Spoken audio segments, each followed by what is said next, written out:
DCGB. Dapat may manginutan para sa karahayan kang kagabsan. Tingog kan banwaan. Tingog kan banwaan. Ini ang magiging boses mo pasiring sa pagkakaburunyog. Problema mo, iboses mo. Ikokonektar sa mga nanunugdan na dapat magtrabaho. Boses ko, boses mo, boses taga-boss. Tingog kan banwaan. Tingog kan banwaan. Digdi sa DCGB.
Nagkaburulo ko na ining wire ka sa kong pasensya na ka mo. Nagkaburulo ko bukon so wire kan sa kong earphones. Kung di bagaw, pigbabal pa ma 2 minutos na day ko na ako akong paanon pag kunyang kaini yan. Bata holiday gunyan baga. Sana dakulan nagantabay bata holiday man ngunyan tabi tapag bako bagang holiday nasa opisina, nasa trabaho, kunyan holiday, tibaad lamang, nadagdagan so nagantabay man sa tingog kan banwaan, aber daw, tabi ha, yan, okay na ubaga dahin trabaho ngunyan, dahin eskwela, sana igwa pa ning nadagdagan so dati tanang nag-arantabay man Diyos maray na agaw, Miyerkules ngunyan, petsa 23 kan bulan kan Hulyo 2025. Aldaw ka sa tuyang mahal na inang Santa Maria, day tabi makalingaw, pasalamat lamang tabi kay Mama Mary.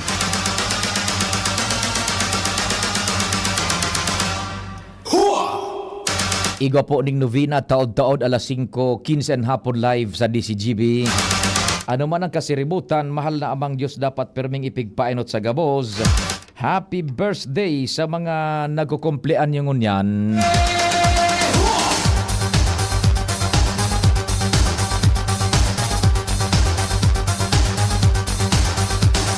Sagkod na kitang 10:30. Katuwang ang tropa, si Chief Jimmy, nakaready na si Pading Jim. Pading Jomar, Pading Al, Joshua, Angel, si Karen. Sa Manibela, para mientras wala muna kasi si Boy may special assignment duman po sa Cam Norte and Cam Sur area. Sa Master Control, nagsusupervisar dyan, both sa IT asin sa AM Band. Ansamuyang Chief Tech Ramir. Kasabay si Casey Tanay. Siyempre sa IT si Jerome Nico Martinez. Sa newsroom, yao man po dyan. Nangingenot si News Director Mardela. And siyempre si Madam Shia Leron. Pati naman si Jen Matthew Balyaran. Nicole Ann Gloriani. Sabay pa si Jimos Barrio sa pagsumadakan istorya lokal, national, international, nagkakadarangog sa news breaks and newscasts. Nababasa sa DCGB News Online ang samuyang social media platform. With Jerome Nico Martinez sa IT. Ako mapon sa indong servidor sa radyo. Check, 1, 2, 1, 2. Si Papa P sa DCGB. Pio Fernandez, Tingog Kanbanwaan. Sige, good morning kay Doc Glenn Thaddeus Isip dyan sa Provincial Health Office kan Albay. Ano, Sir Doc Glenn Thaddeus Isip, good morning. Kumusta na tabi sa bilog na familia and syempre sa tropa kan PHO Albay. Dagdagan tan impormasyon dyan sa luwas. Tulos, day pagparalo yun pag na'y nakabitay. Ilaog tulos ang detalyes. DZGB On The Spot Report. Aramon ta kay kumpadreng Jimmy, Chief Jim. Good morning, what's happening? Yes, pade, maray na aga sa mga parantabay holiday ngunyan pero digdi sa munisipyo kan Pulangi, busy an munisipyo sa ngunyanan mga department heads sa mga pamamayon ni Mayor Giselle Salceda tabi pade. Dahilan nga nita matindi kasubudma kasubanggi. So uran and may mga sitwasyon na naglandslide lalo sa barangay Pintor, mantinido na dahil pa maagihan ki ano man na klaseng mga lunadan na nasabing lugar sagkod na dahil na igigilid o na move out itong nagrasay na bulod tabi bade na ruminampahog duman sa Tinampo. Laboy, dugian na nasa Tinampo and may mga trucks na posible pasiring ito duman sa balda na pala ni Rinconada. Iyo. Anday makakaagi sa nasabing lugar tabi pare. Itong sa mga light vehicle, igwanin mga pinagsabing mga pwedeng maagihan pero ibang lugar mapapaharayo sinda mga sityos digdi sa barangay Pintor tabi pade. Roger. And, So ang sagkod sa ngunyan kompadre, mas magayon kung ano ang pangapudan kung madagdagan pa so heavy equipment na makatabang sa pag-clear kay itong so nagrampahog na porsyon kan bulod over. Correct pade. Actually igwa na digdi na nagtumar parte na sa DPWH and Provincial Engineers Office. Pero mas magayon kung igwa pang maidagdag ano? Actually, nakaabot na kasubago kay Provincial Engineer Dante Baclao. Oo. So, yun na sa natural, madagdagan ito. Tanganing mas marikas Iyo na ta. maaari itong mga dugi. Oho, taigwaning kwan, yung grupo man kan ako Bicol, makonektar kita duman kompadreng Jimmy, ano, baka anong kaipuhanan? So, backhoe o payloader o bulldozer?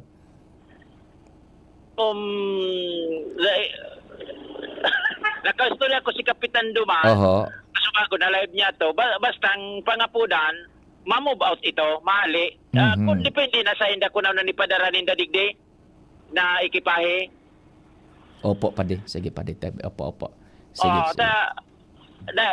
Sindan makakakuan kay ni kunan dapat na siyempre kay equipment and kay puan digdi tanganing mahali ni na mga dugi digdi sa Tinampo. And sa ngunyan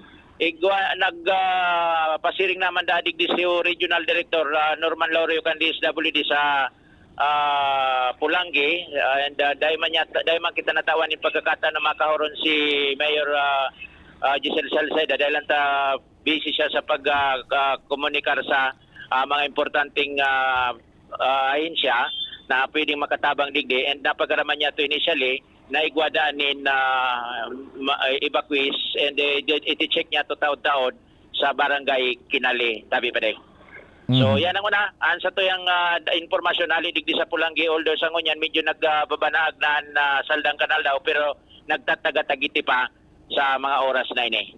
Jimmy Nasalita, DCGB News. Jimmy Nasalita On The Spot Report. Sensya na Chief Jimmy pade ano taday ko kaya na monitor itong so kung kay Kapitan kaya naghapot ako kung anong ikipahe so kaipuhanan. Sige, diretso kita diyan sa mga istorya sa palibot. Al Armario. Si Pading Al nasa linya. Pading Al, what's happening man? Good morning.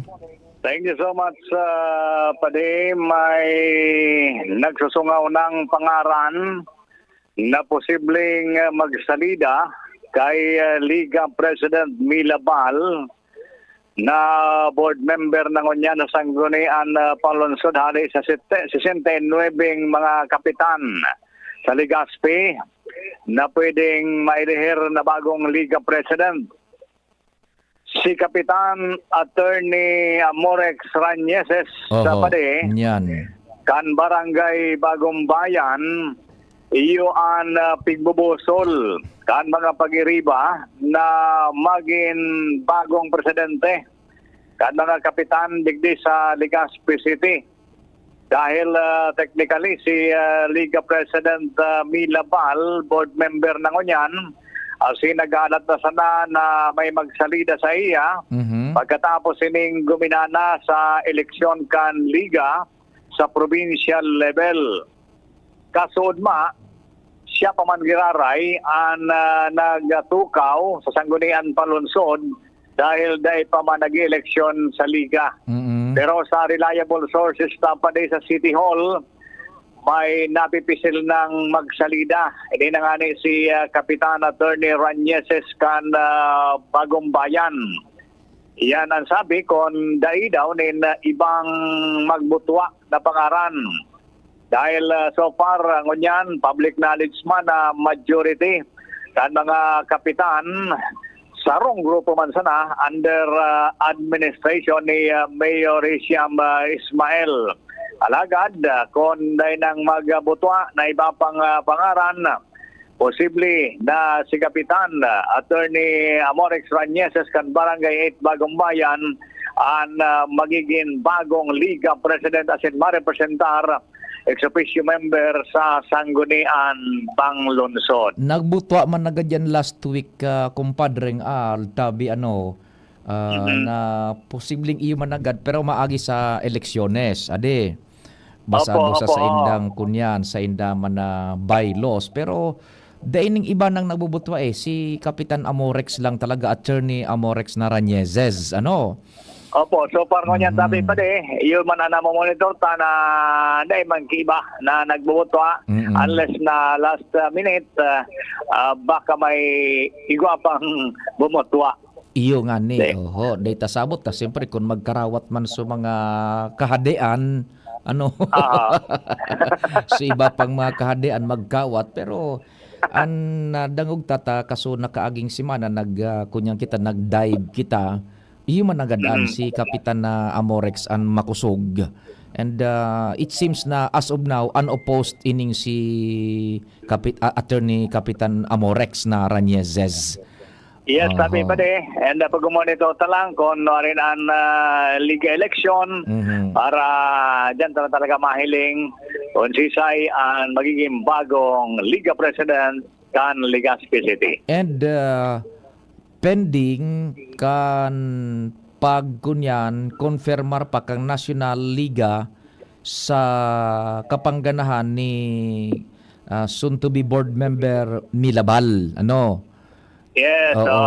Tapag nagluwas sa confirmation kan Liga National, dispes na maasumir si Mama Mila sa Sangguniang Panlalawigan, thereby mababakante na sukunyan pwesto sa Sangguniang Panlunsod. And siyempre, pag-eleksyon dapat kung sisay man makakuang ki Mama Mila, makapreparar na. Yes, pigala talaga yan pa monitoring man kita sa mga magiging update kayan so far. Yun na muna yan ang mga development sa City Hall. Roger. Yan ang report, Alarmario, DCGB. Thank you so much, kumpadreng Al. Sa istorya hali dyan sa luwas. Yan. Yung nagbutwa naman agadaan, kanakaaging semana bago pa eleksyones, kan ining liga nabakante baga so Sangguniang Panlalawigan por dahil sa pagkailihir ni now Mayor Isiam Ismail na iyon nagkakapot ka ito kan mga representantes o kaya bilang representante kan mga kapitanes diyan sa Junta Provincial Canalbay. So nagkaigo ning vacancy and basado man sa bylaws kan ABC nag-eleksyon si Mama Mila po so nakakunya nakaluwas and pending po ining so konfirmasyon kang National Liga si Mama Mila dyan muna sa city and mapreparar man siyempre so liga kung si say sumasalida kay Mama Mila dyan sa city if ever na lumuwas na soonest itong so konfirmasyon ka National Liga sa pagkakailihir ni o pagtukaw ni incoming board member Milabal. So masalida man dyan kung daina ning magbutang pangaran unopposed si Attorney Amorex Rañezes, Kapitan, siya ang possible as of now. Taday pa magkita ning nakukuang nagbubutang pangaran na magiging kunyang kasabay o kaya makakalaban in kaso ni kunya ni Kapitan Attorney Amorex Rañezes. Diretso kita kan istorya, minabulta si Chief Jimmy, si kumpadring Jimmy, ali dyan sa Pulangi o kaya sa 3rd District.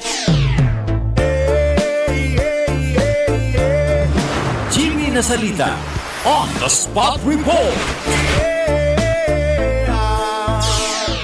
Minabulta si Chief Jimmy. Chief Jimmy, good morning po, tabi, go ahead. Yes, hali sa munisipyo, nagpa-proceed kita digdi sa chapel sa Barangay Ubaliw, tabi pa di. Yaon digdi so nagkapirang pamilya evacuees dahilan ta sinurpresa sindaki tubig ka so Banggi. Tara mo ining pasiring digdi sa Ubaliw, tabi pa di. May salok konekta hali ini sa San Francisco River, minaagi digdi diretso na ini sa Libon. Ngunyan, luminangkaw sa level kan tubig, silted na kayaan na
Are we on air na, tabi? Balik na kita on air. O sige, on air na kita.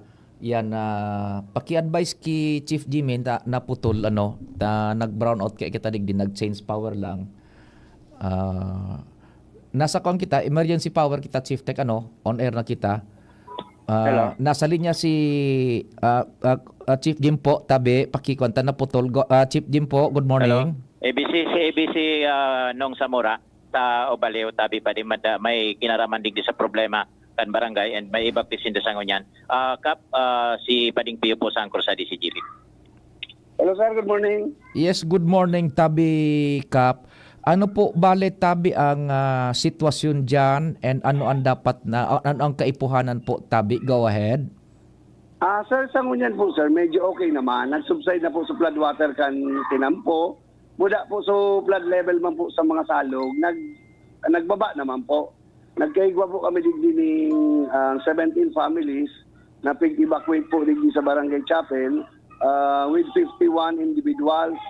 Sa ngunyan po, nahalat na lang po kami kan go signal ni Mayor, being the chairman kan MDRRMC, para po kami makapag-decamp. Okay. So, pirang personas po yan tabi ka, pardon? Nagalat na lang po kami sir ng kung signal, Alec Mayor, kung pwede na kami. Anyway sir, sa mga padre di pamilya naman po, buda po kami, nagduma naman po kami sa mga harong kaining evacuees na to. Okay naman po so mga mga harong ninda, safe naman po para pabalikon ang mga evacuees kasi mostly po kaya mga aki ini, kaya talagang along riverbank ini pong mga harong kaini, kaya ini po inisupig prioritize targeted po na magkasuhapon para ma-evacuate po. Iyo po tabi so pirang familyas iyan na expected nito na anytime mabulta na sa indang mga harong tabi. Opo, 17 families po ini tabi sir. Opo, 17 families. So anytime ma-decamp na yan tabi so dahil naman yung concern tabi kap po? Dahil naman sir, actually si RD po, ang DSWD, RD Regional Director Laureo, nagdigdi naman po, nagbisita naman po digdi. Kami man po sa part po ang barangay, kasubanggi pa po kami nagtaw may ng relief sa mga evacuees, tapos kami man po nag-shoulder nung pamahawan ninda. Iyo Kaya tabi. maulit po sinda, na safe po sinda ka boss. Iyo po. So kunyan so direct so DSWD po may itinao man na augmentation pa o dai mo natakinaya man kan barangay? Actually sir, sa first wave po baga dapat ang barangay ang nai. Ang second wave, so LGU. Tapos ang third wave, kung yung paligdisinra, so ang province na po. Okay. Naitao na po no barangay, waiting po kami kan sa LGU. Sabi po kaya nasa way na so ayuda. Kailan po siguro, alaton min na lang po siguro so go signal ni Mayor. Pwede na namang magpadikam and then eventually po so maabot na ayuda iatod na lang po namo sa mga families pong affected. If ever po na may itao pa sa region ta kinayaman kan barangay budakang LGU po? O di tabi kap dai manin na distroso na propriedad or na danyaran na buhay tabi? Wala man po tabi sir, may mga pigko-consolidate mi lang po so damage po sa mga agriculture po. Hindi po kayo so iba pupuon pa lang po magtarok. Kaya talagang pigko-consolidate mi pa lang po unay. Di sige. Kap, salamat din maray tabi and ingat po kamo dyan. Thank you sir. More power po. Thank you. More power. Sige. Okay, so yan tabi pade si ABC Kaptanong Samura digdi sa barangay Ubaliw. Sarong hapot lang tabi Kap. Kada bis na uran an pigbo problema nindo talaga digi expected na permanendo an baha anon maray na digdi sa salog na disilted ng maray anong kaipuan na solusyon kani Disilting talaga iyo po kaday kaya kan barangay sa national po talaga maano kami po mostly araw ganing after ni ganing nagbaha po madiklag po kami kan mga kanal. Kami pong bahala pagdiklag kan mga kanal. Pero pwedeng sasalog, konektado ni San Francisco River, no? Yes, dapat may intervention po ka national government. So, sa sangguniang bayanan, plano po nindo kene? Siguro magpasa resolution asking po ang mga pondo or mga assistance from the national government para po ma-address ang problema long term. Long-term solution ini. Yes. Okay, so yan. Thank you so much, Kapnong Samora. Jimmy Nasalita, DCGB News. Thank you so much, kumpadreng Jimmy. Hali dyan sa Ubaliw, Kampulang, Gialbay. Thanks God, taitong so 17 familias na kumpesto ni nagkaperang personas man iyan, anytime mabuwalta na sa indang mga pagrugaring dahil maning nadanyaran na buhay asin pagrugaring ninda. Pighalat na lang po. So, go signal for decampment. Hali po dyan sa lokal na gobyerno. Kay Mayor Giselle Salceda. Natawan man initialmente ning tabang from the barangay, then munisipyo, and so sa I doubt yung sa DSWD day namo na iyan ta kinaya man tabi kan Barangay Budakan LGU. Good morning dyan sa Viga, Catanduanes. Sa sakuyang classmate si kumpadreng Abel Balmazeda. Yan, bolta na da so signal. Iyo tabi kumpadreng Abel nagkaigo lang ning trip off digdi sa samuyang linya kan Albay Electric Cooperativa. Good morning dyan sa Indo. Sa Viga, Catanduanes. Kumusta na tabi Abel? Long time no see, ha? Kumusta ka mo dyan sa Viga? Maurampad dyan sa Catanduanes. Abel, kumusta ka mo dyan? And good morning kay Sir Boying Parcon. Maray na aga tabi sa imo Sir Boying Parcon and sa bilog na familia. So diyan palan sa Ligaspi, tama nag-refresh sa memory ko, mailihir yung ABC pero Vice President. Ang presidente si kumbaga si board member Mila, si Mama Mila Bal. Ang iilihir is the Vice President. Tabi ngunyan, presidente si Mama Mila, siya ma-representar kanya sa sangguniang panlalawigan kan mga kapitanes, pareho baga kasupwestong kinaputan ni now Mayor Isham Ismail. So ngunyan, Vice President baka ito si so kunyan, so masunod na dyan kung in kaso ining si Kapitan Amorex Ranieses, Vice President tabi kung mag-eleksyon na iyon matukaw man dyan sa sanggunian pang lunsod if ever man agad ay magliwat ang sitwasyon na iyan as of now. Anong advice mo tabi, Chief Tek Ramir? Tanganing makonanta si Pading Jomar, day man maalanganin, ipasok ba or ma-time check muna kita? Anong advice mo tabi? Time check muna? Sige. Pading Jomar, pakibaba ang telepono and then ma-time check kami, ma-acknowledge kan mga hanap buhay, ikaan masunod pakalis kay ni. Oras Pilipinas, alas 9:34. An oras hatod sa Indokal. Plemex. Pag may ubo o hika, Plemex agad. Basta lagundi, Plemex. Liver Aid Silimarine Capsule. Ang good drinks at good food, perfect combo. Isama pa ang Liver Aid. It's liver lover, boys. Plemex for kids. Mommies, agapan agad ang ubo at plemang nakabara. Pambatang lagundi. Plemex! Optin Lutein Capsule. Alagaan ang paningin sa tulong ng Optin. Kitang-kita ang kalusugan ng mata. Pre, makinig ka muna. Payong kaibigan lang ha. Work hard, play hard. Yan ang motto ko dati. Pero nakakapagod din pala katagalan. Sa gitna ng lahat ng mga puyat, inom at pagkain ng masasarap, kasama na ang oily at fatty foods, kailangan pa ring bantayan ang kalusugan. Tamang kontrol ang kailangan. Katuwang ko, ang Liver Aid. May silimarin na maaring makatulong protektahan ang atay. Cheers to more good times. Be a liver lover. Mahalagang paalala, ang Liver Aid ay hindi gamot at hindi dapat gamitin paggamot sa anumang uri ng sakit. Ang good drinks at good food, perfect combo. Isama pa ang Liver Aid para sa kalusugan ng atay. Mabibili sa mga leading drugstores nationwide. Sa mahigit 15 taong paglilingkod na natiling tapat sa sinumpaang tungkulin sa mga kababayan. Mula educational assistance, mula high school hanggang college, tinulungan ako makatapos ng Ako Bicol. tulong medikal, Dakulang tabang po talaga sa muan Ako Bicol. karagdagang hanap buhay, Salamat Ako Bicol sa dagdag puhunan. libreng patubig at ilaw sa mga kanayunan. Salamat po sa Ako Bicol. Kaagapay mula noon hanggang ngayon. Salamat, Ako Bicol! Sa ngalan po ni Congressman Zaldico, outgoing Congressman Attorney Jill Bungalon, and incoming Congressman Attorney Alfredo Pido Garbin Jr., ang aming pong taus-pusong pasasalamat sa inyong patuloy na pagsuporta sa Ako Bicol Party List. Maraming salamat po, Ako Bicol Party List. Katabang na, kasunod pa.